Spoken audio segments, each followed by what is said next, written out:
본격적인 대선 레이스가 시작되면서 중원인 충북 표심을 잡기 위한 경쟁이 치열해지고 있습니다. 민주당은 당장 이번 주말 충청권 경선이 시작됩니다. 충주역에서 엘리베이터 공사 중이라는 이유로 휠체어 좌석 예매를 막은 코레일이 결국 사과했습니다. 그런데 다른 역에서 또 예매를 막은 사실이 확인됐습니다. 지역에 머물 인재를 키우겠다는 충북형 라이즈 사업이 시작됐습니다. 그런데 많지도 않은 사업비를 18개 대학이 나눠 경쟁력이 없다는 지적이 나왔습니다.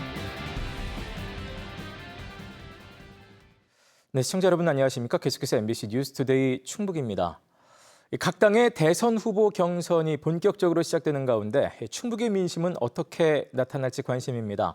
이번 주말 청주에서 첫 경선을 치르는 더불어민주당은 이재명 전 대표의 질주를 예상하는 관측이 많고 또 후보들이 각축을 벌이고 있는 국민의힘은 누가 충청의 민심을 가져갈지 관심입니다. 이병선 기자가 보도합니다. 더불어민주당 내 충북의 주도권은 친 이재명계가 잡고 있다는 것이 중론입니다. 국회의원 5명 대부분이 친명계로 분류되고 특히 청주권 초선 4명은 이 전 대표 체제에서 세대 교체의 기회를 얻었기 때문입니다. 당권에 민감한 내년 지방선거 출마자나 충북도당 지도부 역시 경선 구도의 쏠림을 인정하는 분위기입니다. 지금의 국가 위기 상황에서는 제1야당 대표로서의 그 경험과 국가 위기 관리 능력 이런 것들이 당원들로부터 높게 평가되고 있는 것 같습니다. 민주당은 당장 이번 주말 충청권을 시작으로 전국을 순회하는 경선을 이어갈 예정이어서 다른 도전자들이 며칠 내에 의미 있는 반전을 이뤄내기는 현실적으로 쉽지 않아 보입니다. 윤석열 전 대통령의 첫 형사재판일과 겹쳐 경선 후보 등록을 시작한 국민의힘의 사정은 더 복잡합니다.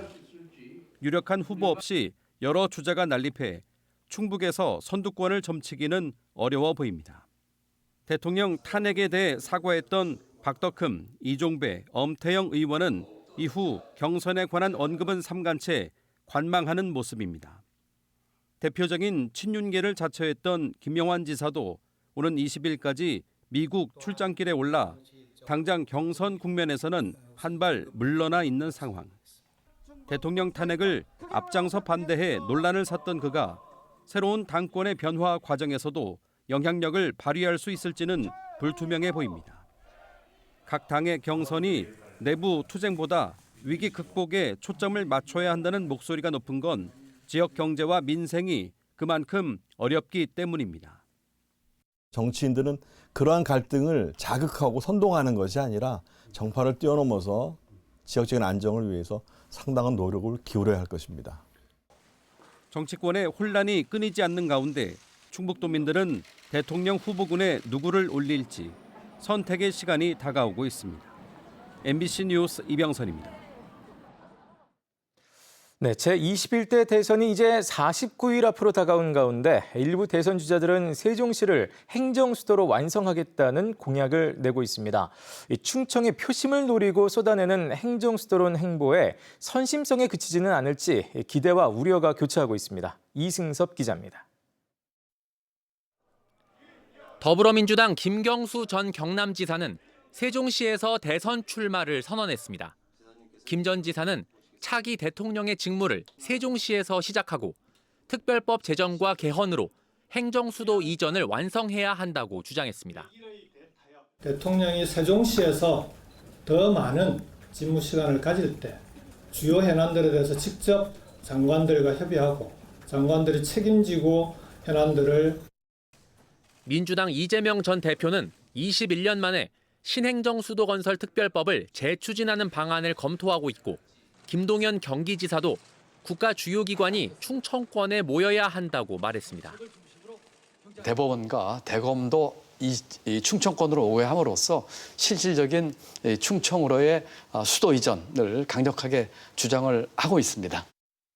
국민의힘에서는 유정복 인천시장이 세종시 수도 이전을 통한 국가 균형 발전을 약속했고 안철수 의원은 개헌으로 행정수도 세종을 완성해야 한다고 밝혔습니다. 국회를 포함해서 전부 다 세종시로 옮기자. 그렇게 해서 효율적으로 이 국가 업무를 진행하자.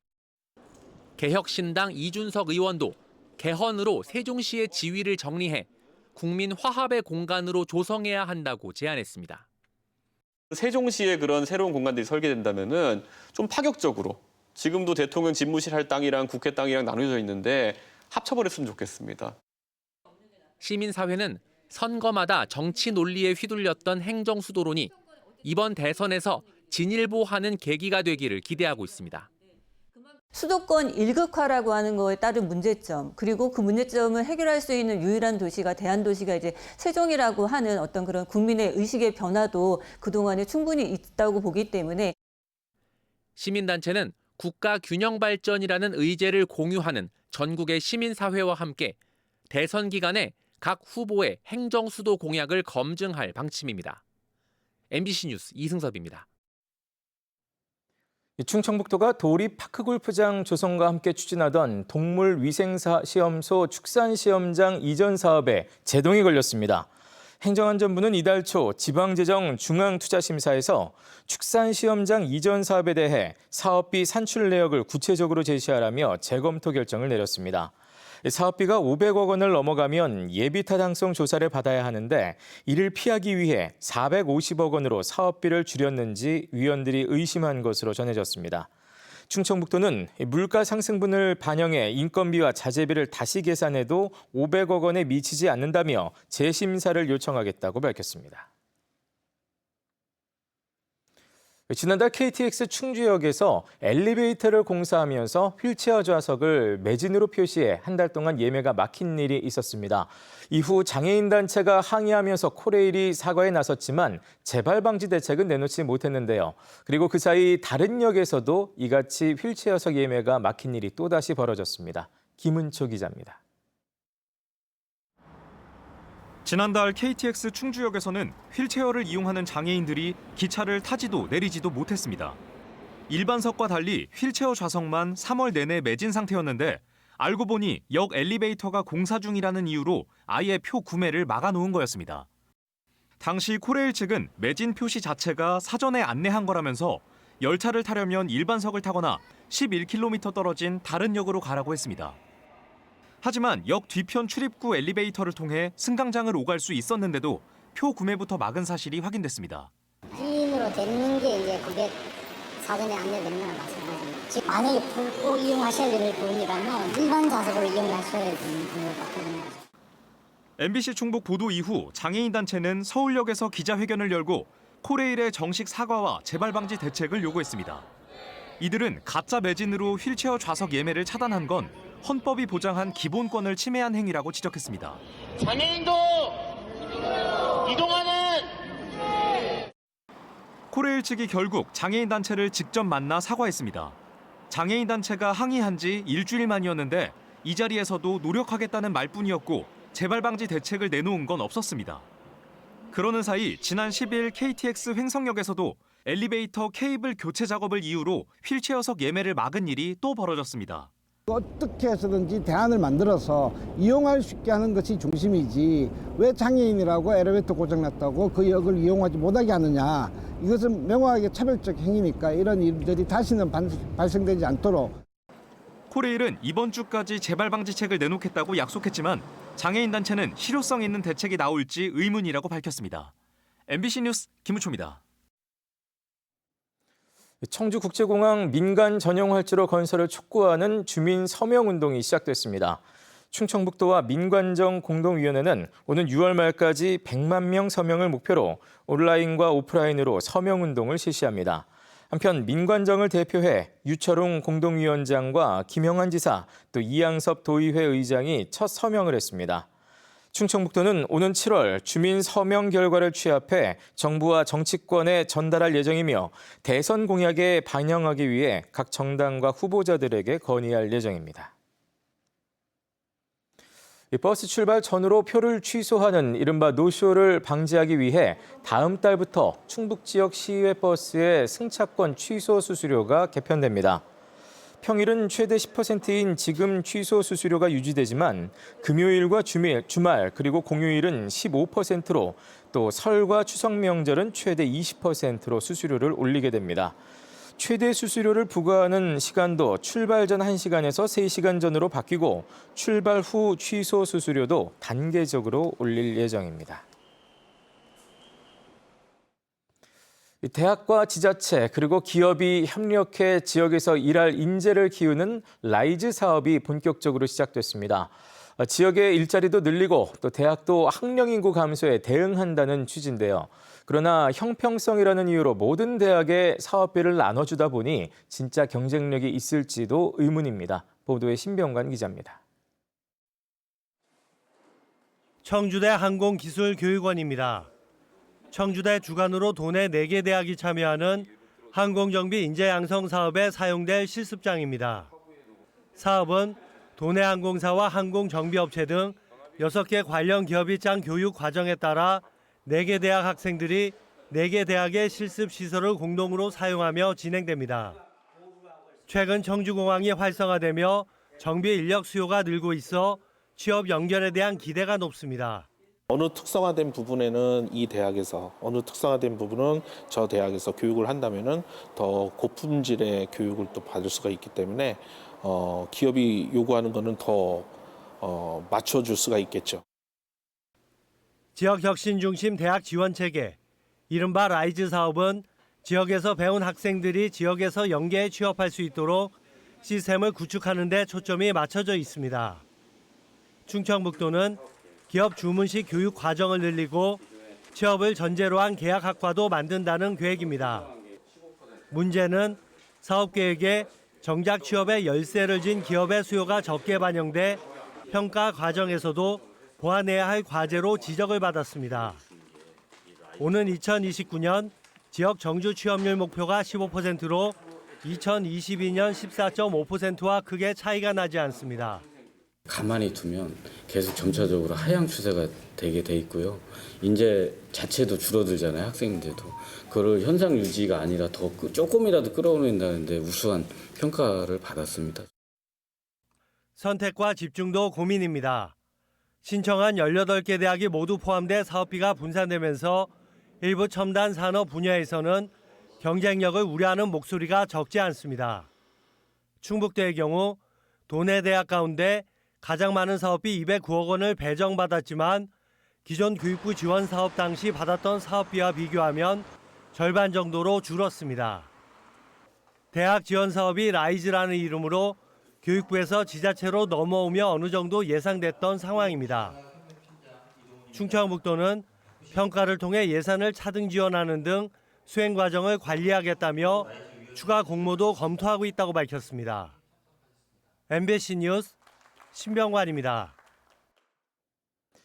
봄꽃이 만개하고 벚꽃잎이 떨어지는 4월 중순. 그러나 날씨는 다시 겨울로 돌아간 듯했습니다. 특히 강원 산간 지역에는 이틀 동안 10cm가 넘는 눈이 쌓이면서 산나물이 얼어 죽는 피해를 입고 있습니다. 김형호 기자가 보도합니다. 국내 최대 고랭지 밭으로 유명한 해발 고도 1,100m의 강릉 안반대기입니다. 눈 쌓인 비탈진 밭에 풀잎이 보입니다. 쌈 채소로 인기가 많은 산나물인데 얼마 전 내린 눈에 줄기까지 파묻혔습니다. 4월 중순인데도 이곳 강릉 안반대기 일대에서는 이틀 연속 많은 눈이 내리면서 농작물이 얼어 죽는 피해가 발생했습니다. 4월 중순부터 수확해야 할 산마늘은 누렇게 얼어 죽었고 파릇파릇하게 한창 자라야 할 눈 계승마는 잎이 검게 변했습니다. 3, 4일 있으면 수확을 해야 되는데 이렇게 잎이 나오다가 여기가 이렇게 꺾였습니다. 눈 무게를 이기지 못하고. 또 안 꺾인 거는 이 앞에가 이제 동해를 입은 거죠. 얼은 거죠. 3만여 제곱미터에 심은 산나물 가운데 60에서 70%가량이 피해를 받고 출하 금액만 2억 원 넘게 손해를 봤습니다. 고랭지 배추를 대체해 7년 전부터 산나물로 재배 품종을 바꿨는데 지난해와 올해 4월 중순 들어 폭설이 내리고 기온이 뚝 떨어지면서 2년 연속 피해를 보고 있는 겁니다. 산나물은 농작물 재해보험 대상도 아니라 피해를 보상받기도 어렵습니다. 그 전에도 이렇게 이런 일이 있었다면 제가 이걸 안 심었죠.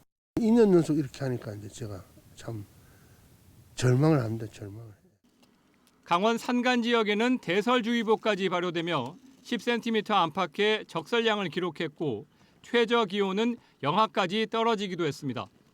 최근 초여름 날씨와 늦겨울 날씨가 번갈아가며 가장 피해를 보고 있는 건 강원 산간 지역. 재배 농작물을 선택하고 농사를 짓는 일에 어려움이 생기고 있습니다. 농사를 하기 이제 사전 준비를 하기 위한 기간이 조금 이른 날씨로 인해 가지고 좀 지연될 수는 있어요. 특히 이르게 봄이 찾아오며 과수의 꽃이 빨리 핀 상황에서 갑자기 영하권의 추위가 이어지면서 꽃과 어린 과실 등의 피해를 줘 수정과 결실을 방해하는 저온 피해도 재현되지 않을까 우려되고 있습니다. MBC 뉴스 김영호입니다.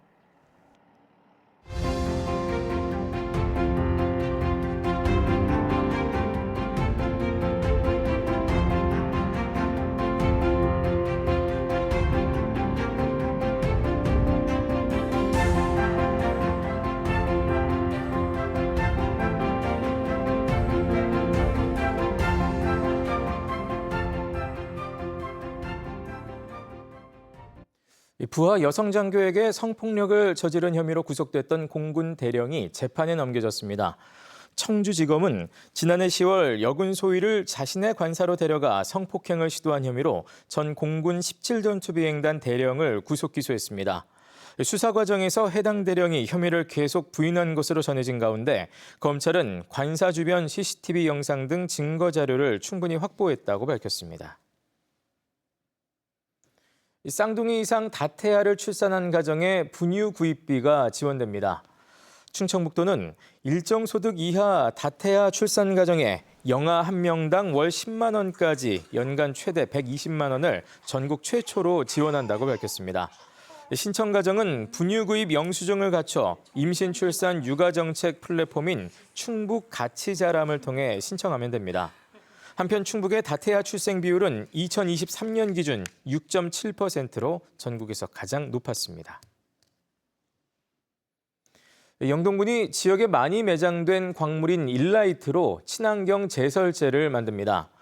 영동군은 민간 기업과 협력해 만든 일라이트 제설제를 시험 살포한 결과 흡착력이 우수해 미끄럼 방지에서 탁월한 효과를 냈다고 밝혔습니다.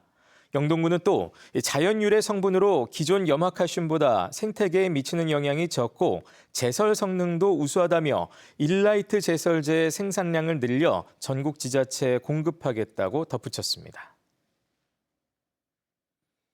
지난달 영남 지역에서 발생한 대형 산불을 계기로 증평군이 공무원 산불 진화대를 신설했습니다. 3개 부대 150여 명으로 편성된 증평군 공무원 산불 진화대는 산불 피해 면적이 50헥타르 이상이면 출동해 잔불 정리와 산불 후속 조치를 담당하게 됩니다.